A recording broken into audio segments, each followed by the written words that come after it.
السلام علیکم. کہانی کو آخر تک پورا سنیے گا اور اگر آپ چینل پر نئے ہیں تو سبسکرائب ضرور کیجیے گا. میرا نام عائشہ ہے اور یہ 7 سال پہلے کی بات ہے جب میں 12ویں کلاس کی اسٹوڈنٹ تھی. اس وقت میں بالکل بھی میچور نہیں تھی. میں اور میرے گھر والے بہت ہنسی خوشی زندگی گزار رہے تھے. ہم مڈل کلاس کے لوگ تھے اور میں ایک نعت خواں بھی تھی کیونکہ میری آواز بہت پیاری تھی اور آواز کے ساتھ ساتھ اللہ نے حسن بھی دیا ہوا تھا اور اس آواز کی وجہ سے اپنے علاقے میں کافی جان پہچان بھی بن گئی تھی. اور ایک نعت خواں ہونے کی وجہ سے میرا ایک نام تھا اپنے علاقے میں. میری آواز کی وجہ سے لوگ مجھ کو بہت زیادہ پسند کرتے تھے. ایک دن میری خالہ کے گھر اس کے کچھ جاننے والے لوگ آئے. ادھر ان کے ایک لڑکے نے میری تصویر دیکھی اور اس کو میں بہت زیادہ پسند آئی.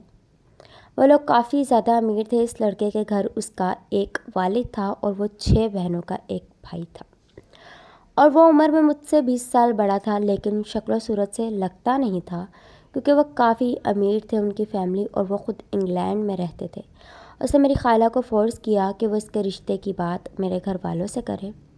مجھے پتہ چلا تو میں اس پر راضی نہیں تھی کیونکہ ابھی تو میں اتنی سمجھدار بھی نہیں تھی. مجھے عام عورتوں کی طرح گھرداری کا بھی نہیں پتہ تھا اور میں پڑھ بھی رہی تھی اور اوپر سے وہ اتنے زیادہ امیر لوگ تھے.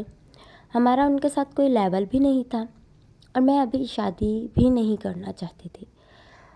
اس بعد وہ انگلینڈ سے 3 دفعہ ہمارے گھر آئے میرا رشتہ لینے لیکن امی ابو نہیں مانے. لیکن آخر کار اس لڑکے نے ابو کے پاؤں پکڑ کے منت وغیرہ کر کے وعدے کر کے مجھ سے شادی کرنے کے لیے راضی کروا ہی لیا اور میری اس کے ساتھ شادی ہو گئی. مجھے اب بھی یاد ہے وہ میری شادی کی پہلی رات تھی جب میں اس کا کمرے میں انتظار کر رہی تھی. بار بار دروازے کو دیکھ رہی تھی. وقت گزرتا گیا. وہ وقت میرے لیے بہت مشکل تھا. وہ ابھی تک نہیں آیا تھا. میں دلہن بن کے اس کا انتظار کر رہی تھی. میری 100 خواہشات تھی جیسے ہر عورت کی ہوتی ہیں کہ اس کا خاوند منہ دکھائے میں کچھ دے گا. انتظار کرتے کرتے فجر کا وقت ہو گیا تھا. تب میرا خاوند آیا. اس کو دیکھ کر ایک پل کے لیے سانس رک گیا تھا کیونکہ ابھی میں بالکل میچور نہیں تھی اور اس نے پہلی رات ہی مجھ سے اتنا انتظار کروایا.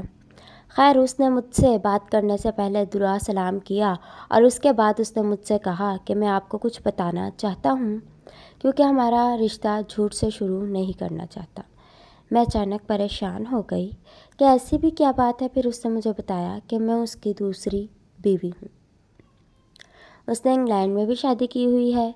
اس بیوی سے اس کے 4 بچے ہیں لیکن اب اس کے ساتھ علیحدگی ہو گئی ہے اور اسلامی طلاق بھی ہو گئی ہے لیکن پھر بھی وہ اس کے ساتھ رہتی ہے. لیکن اس نے کہا میں آپ کو بہت پیار کرتا ہوں, میں آپ کو پسند بھی کرتا ہوں لیکن اس ساتھ ساتھ میں اپنی پہلی بیوی کو نیچا بھی دکھانا چاہتا ہوں اور اس کو بتانا چاہتا ہوں کہ ایک خوبصورت اور نوجوان لڑکی نے شادی کی ہے مجھ سے.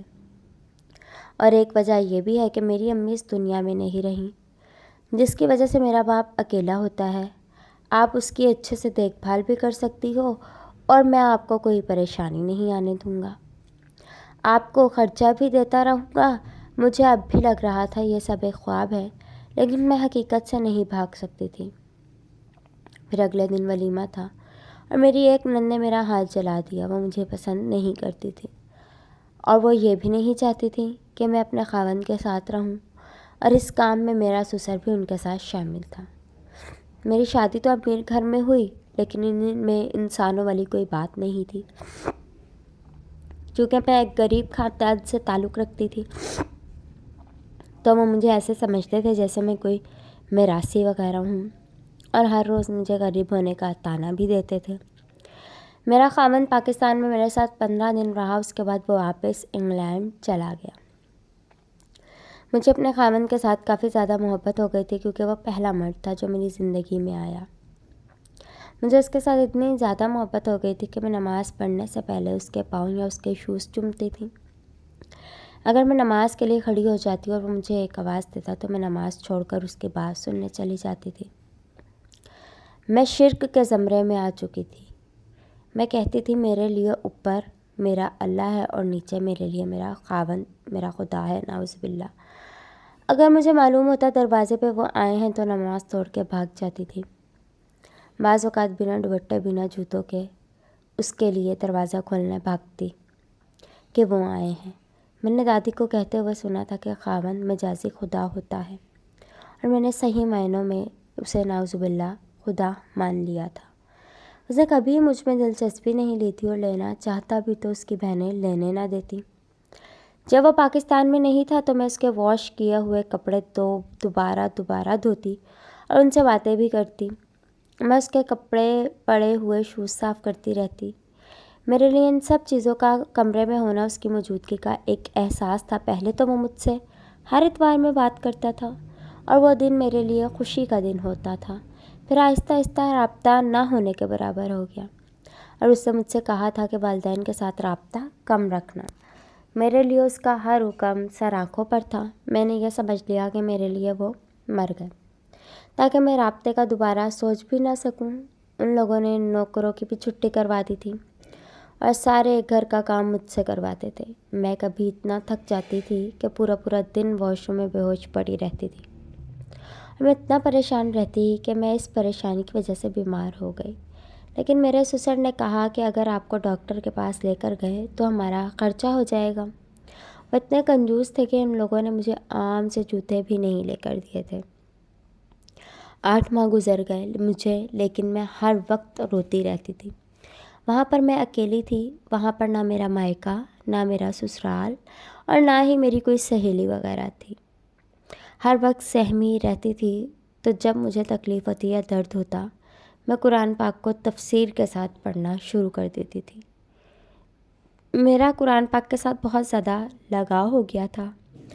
ساری رات روتی رہتی اکیلے۔ میری بیبی کے کہنے کو میں کروڑ پتیوں کی اکلوتی بہو تھی، اور آدھی رات کو سوکھی بچی ہوئی روٹیوں کو گیلا کر کے کھاتی تھی۔ مجھے تو نوکروں کی طرح ٹھیک سے کھانا بھی وہاں نہ ملتا تھا۔ مجھے کمرے سے یہ کہہ کر نکال دیا جاتا تھا کہ میں کمرے میں جاؤں گی، پنکھا لگاؤں گی جس سے بجلی کا بل آئے گا۔ شدید گرمی کے موسم میں نے جاگرز پہن رکھے ہوئے تھے، میرے پاس لینن کا جوتا بھی نہ تھا، تو تب ان دنوں میں بہت زیادہ بیمار ہو گئی تھی۔ ڈاکٹرز نے بھی جواب دے دیا تھا، تو تب میرے گھر والوں کو میرا پتہ چلا تو وہ آ کے مجھے لے گئے۔ اور رہی بات یہ کہ میں نے اپنے گھر والوں کو پہلے یہ سب کیوں نہیں بتایا تھا، اور میرا پتہ کرنے کیوں نہیں آتے تھے، یا میں نے طلاق کیوں نہیں لی، تو ان کا جواب یہ ہے کہ میں ایک معزز خاندان سے تعلق رکھتی ہوں، ہم غریب لوگوں کو اپنی عزت بہت پیاری ہوتی ہے، میں طلاق سے بہت ڈرتی تھی کیونکہ میری خاندان میں بدنامی ہو جاتی، لوگ سمجھتے کہ مجھ میں ہی کوئی عیب ہوگا جس کی وجہ سے مجھے طلاق ہو گئی۔ اور میرے ابو محنت مزدوری کرتے تھے، اور میرا ایک چھوٹا بھائی تھا، وہ کبھی بھی میرے پیچھے نہیں آئے۔ ان کو لگتا تھا کہ میں ایک امیر گھر میں عیش و عشرت سے رہ رہی ہوں، اس لیے ان کو بھول گئی ہوں۔ میں حالات سے سمجھوتا بھی کر چکی تھی کہ یہی نصیب میرے، اب جو بھی ہے یہی گھر میرا ہے۔ اس کے بعد میرے خاوند کو پتہ چلا کہ میں اپنے ابو کے گھر آ گئی ہوں، تو اس نے مجھے کال کر کے بہت غصے کا اظہار کیا اور کہا کہ مجھ سے پوچھے بغیر کیوں اپنے گھر چلی گئی ہو۔ اس کے ساتھ ساتھ اس نے وہ بات کر دی جس نے روح تک کو زخمی کر دیا۔ اس نے کہا، لڑکی کی اوقات ہی کیا ہے، 50 پاؤنڈ دو اور کوئی بھی خوبصورت لڑکی گھر لے آ۔ میں تم سے بھی خوش نہیں تھا، بہت برا بھلا کہہ دیا۔ اتنا سب کچھ ہونے کے باوجود میرے لیے بھی پھر بھی وہ ایک میرا پیار تھا۔ اس نے مجھے کہا کہ میں اب آپ کو نہیں رکھنا۔ میں پھر بھی اس کی منتیں کرتی رہی کہ مجھے جوتے کی نوک پر بھی رکھ لو، لیکن مجھے چھوڑنا نہ۔ لیکن وہ بار بار کہتا رہا کہ لڑکی ہے ہی کیا۔ لیکن اس نے میرے والد صاحب کے ساتھ بھی بدتمیزی کی، ان کو برا بھلا کہا جو میں برداشت نہیں کر سکی۔ میرے گھر والے ٹوٹ چکے تھے، میرے ساتھ ہوتے ظلموں کا سن کے وہ خود طلاق لینا چاہتے تھے، پر میں نہیں۔ اتنا سب ہونے کے بعد بھی میں بالکل پاگل ہو چکی تھی۔ میں چیختی چلاتی تھی، روتی تھی، لیکن میرے گھر والے میرا ساتھ علاج بھی کرواتے رہے، یہاں تک کہ مجھے سعودیہ بھی بھیجا گیا۔ میں عمرہ کر کے واپس آئی، لیکن میں پھر ٹھیک نہیں ہو رہی تھی۔ اتنا انہوں نے پیسہ بھی لگایا، اور میری ایسی حالت دیکھ کر میری ماں کو دل کا مسئلہ ہو گیا تھا۔ ان لوگوں کا خرچہ دیکھ کے، امی کی حالت دیکھ کے میں نے خود کو ٹھیک کرنے کی کوشش کی، اور اللہ پاک نے مجھے صحت دی، اور بعد میں نے ایک نوکری کی۔ اس کے بعد میں نے FA اور پھر BA اس کے بعد ایم اے اور پھر بی ایڈ مکمل کیا اور اب میں ایم ایڈ کر رہی ہوں اور اب ایک اسکول میں پرنسپل بھی ہوں۔ اس نے مجھے طلاق دینے کے فوراً بعد تیسری شادی کر لی تھی، لیکن اب جس سے اس نے شادی کی تھی اس خاتون کی عمر کافی زیادہ ہے اور اس خاتون سے اب اس کی ایک بیٹی بھی ہے، لیکن لاکھوں اتنے اچھے رشتے آنے کے باوجود میں نے آج تک شادی نہیں کی، کیونکہ اب میرا اس دنیا سے اعتبار اٹھ گیا اور اب میرا دل بھی مر گیا ہے۔ پر میں رب پہ راضی ہوں، اس میں بھی کوئی حکمت ہوگی۔ اللہ حافظ۔